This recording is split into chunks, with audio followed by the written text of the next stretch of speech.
Certains veulent le retrait de milliers d'amendements, d'autres souhaitent les maintenir. La contestation populaire, elle est bien lancée et bien ancrée. Le pays, Guillaume Bigot, risque-t-il de devenir ingouvernable, comme le disait justement Mathieu Bocoté il y a quelques instants, si cette réforme des retraites est bloquée au Parlement? On sait que le parti qui peut faire la bascule, c'est LR en réalité. Et LR, effectivement, vous avez vu, a voté contre l'article 2 avec LFI, avec le RN. Donc ça ressemble à une sorte de répétition générale d'une motion de censure. Dire oui, le gouvernement pourrait finalement tomber. Moi, je pense que non. Je pense que les apparences sont vraiment trompeuses. Pourquoi ? Parce qu'il recule mieux, c'est une petite manœuvre politicienne, il recule mieux sur l'article 2, index des seniors, par plaisir aux entreprises, pour mieux sauter sur l'article 7, qui est le cœur de la réforme, c'est-à-dire de passer de 62 à 64 ans.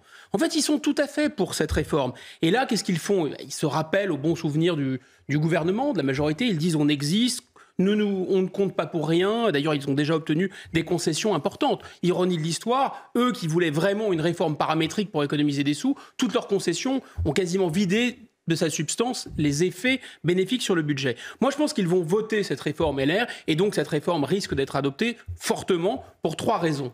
La première raison, c'est que sinon, LR va s'écrouler sous sa propre incohérence. LR hurlait à la mort pour qu'il y ait une réforme à 65 ans minimum, hurlait à la mort pour qu'il y ait une réforme paramétrique, et disait que le plus important, c'était le budget. Et maintenant, ils ne voudraient pas une réforme paramétrique à 64 ans. D'accord ? Ensuite, c'est une question de survie pour eux, évidemment. Et je pense que dans leur tête, il y a l'idée de penser le coup d'après. C'est-à-dire, ils savent que le président Macron ne peut pas se représenter, et donc ils pensent soit qu'il y a quelqu'un dans leur rang qui sera Macron compatible ou Renaissance compatible, ou alors même qu'il y a aujourd'hui des traîtres, abominables traîtres, qui s'appellent Darmanin, Le Maire, etc., qui sont des LR, qui ont tourné Kazakh pour aller chez Renaissance, mais peut-être seront-ils demain des avant-gardistes. Qui sait ? En tout cas, il y a un rapprochement, évidemment, qui se dessine. Et surtout, ils ont très peur de la dissolution. Le président de la République l'a dit, je dissoudrai dans la minute. Et là, pour le coup, c'est Renaissance qui va leur faire ce coup de la dissolution. C'est eux qui risquent d'être à la fois à l'Assemblée nationale, mais LR sera bel et bien dissous. L'ironie de l'histoire, c'est que ce parti qui se réclame des mânes du gaullisme, de l'héritage général de Gaulle, se comporte exactement comme ce que le général de Gaulle appelait les politiciens, c'est-à-dire vraiment des gens qui n'avancent que pour leur boutique. Le général de Gaulle, d'ailleurs, pendant toute la 4e République, a été empêché de revenir aux affaires parce qu'il y avait des petits partis comme ça, des petits partis d'appoint, des petites forces d'appoint. C'était les apparentements. Ce qui veut dire qu'une minorité de gens arrivait à bloquer le pouvoir. Et effectivement, voilà, LR, ça devient les apparentements d'aujourd'hui. Pourquoi le président de la République ne peut pas ou ne veut pas reculer face à cette crise ? Je pense qu'il y a plein de raisons. On peut essayer de les regrouper par paquet. Il y a au moins 3 paquets de raisons. Il y a d'abord des raisons, je pense, qui sont des raisons personnelles et nationales. Je vais passer vite parce je pense que tout le monde les a plus ou moins en tête. Il veut tenir ses promesses de campagne, évidemment. Il se pose la question de savoir, et il a raison, s'il cède là-dessus, ce qui restera de son pouvoir de président de la République pendant le reste de son mandat. Et enfin, il y a la question de son bilan, de son legs, 2 mandats pour rien. Enfin, ça devient compliqué.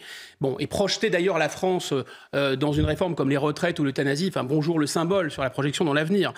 Donc il ne resterait pas grand-chose. Il y a des raisons, à mon avis, qui sont plutôt européennes et qui sont celles-là inavouables. Bien sûr, il y a la question des taux d'intérêt qui risquent de flamber, donc il doit donner des gages au marché. Ça, il ne peut pas le dire à l'opinion publique, mais il y pense très fort. Et probablement, le président Macron, ça n'a pas l'air de s'intéresser que très moyennement à la France. Pense-t-il à la France comme un tremplin pour un destin européen ? Là, il pourra faire l'histoire des technos, d'ailleurs.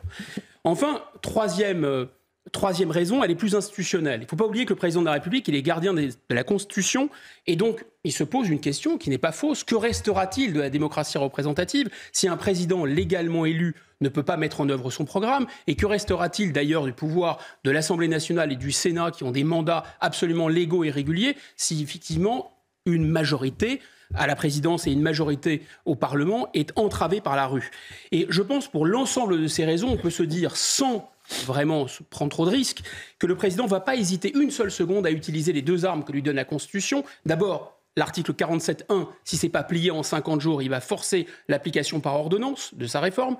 Et deuxième arme, eh bien, si jamais même ça bloquait au-delà du raisonnable, il y aurait la dissolution, je l'ai déjà évoqué. Mais ces 2 armes, elles ne sont pas sans danger. Je pense que le président le sait.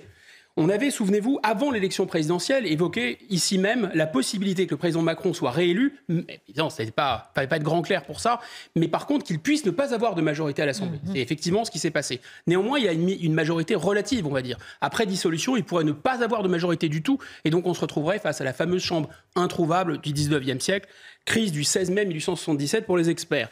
Et puis, les ordonnances, c'est pareil, ça peut être les Trois Glorieuses de 1830. Là, s'il agit par ordonnance, ça peut aussi rappeler de mauvais souvenirs. Mais grosso modo, ces armes-là, elles ont une fonction dissuasive. Je pense que le danger n'est pas là. Il va y avoir, à mon avis, un accord trouvé à l'Assemblée nationale. Cette réforme va passer, mais on peut se poser la question du décalage entre la République des représentants et la République réelle. Donc, je vous entends bien, cette réforme a donc de fortes chances de passer et le risque de blocage, de chaos social, est-ce que ça, c'est un risque qui est à écarter ou pas ?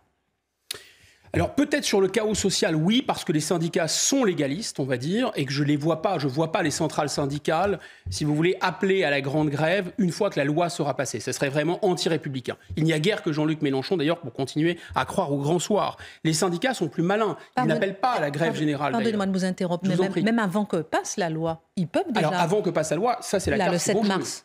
Là, il n'y a pas de problème. Ça, ils vont jouer cette carte-là. Bien sûr, ils vont mettre la pression maximale. Mais les syndicats sentent bien qu'en fait, les Français sont mobilisés à condition que ça n'empoisonne pas trop leur vie quotidienne, d'une part, c'est tout le paradoxe. Et deuxièmement, ils sont mobilisés moins sur un sujet de justice collective que d'éviter une injustice individuelle. Et tout le problème de la crise des retraites, de cette réforme est là, c'est-à-dire que ce que n'ont pas compris les technos, ce que n'a pas compris la classe politique, c'est qu'en fait, dans une France où les gens ne croient plus d'ailleurs au christianisme ou à la vie après la mort, ils ne croient plus non plus à la Révolution, ils ne croient plus à l'Europe, ils ne croient plus à la gauche, ils ne croient plus à la droite, ils votent de moins en moins. Qu'est-ce que c'est que cette retraite ? C'est une espèce de paradis qu'on met dans la poche. C'est-à-dire c'est cultiver son jardin, c'est un petit truc à soi, un petit horizon, voilà, c'est l'horizon qu'on ne peut pas atteindre. Et donc, il ne fallait surtout pas aller sur ce terrain-là. En fait, là, ils ne veulent pas, les Français, s'intéresser trop à la politique, mais ils ne veulent pas non plus que la politique s'intéresse à eux et vienne leur casser les pieds jusque dans leur jardin. C'était vraiment l'horizon à ne pas dépasser, 62 ans, à mon avis.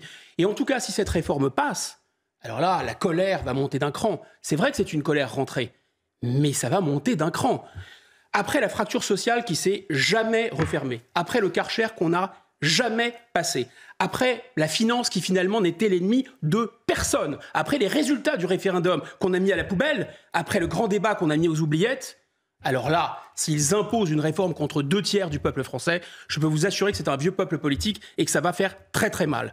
En réalité, on peut trouver finalement, cette réforme des retraites, elle veut dire beaucoup plus que la simple réforme des retraites. On le sait, c'est la France périphérique contre la France centrale, c'est les carrières longues contre les carrières courtes, c'est la France qui vote contre celle qui ne vote pas, mais je peux identifier facilement cette équation de l'ingouvernabilité. Qu'est-ce que c'est l'équation de l'ingouvernabilité ? C'est très simple.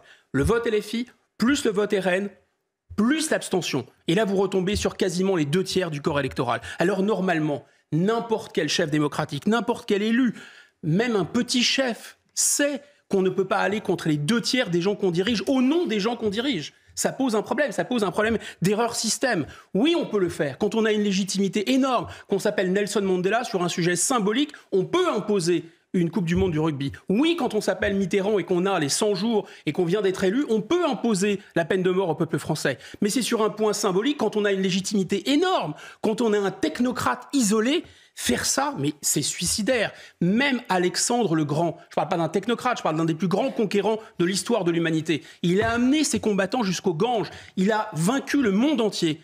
Et vous savez quoi ? Les cavaliers ont fait grève un matin. Ils ont dit on en a marre, ça fait plus de 3 ans qu'on est loin de chez nous.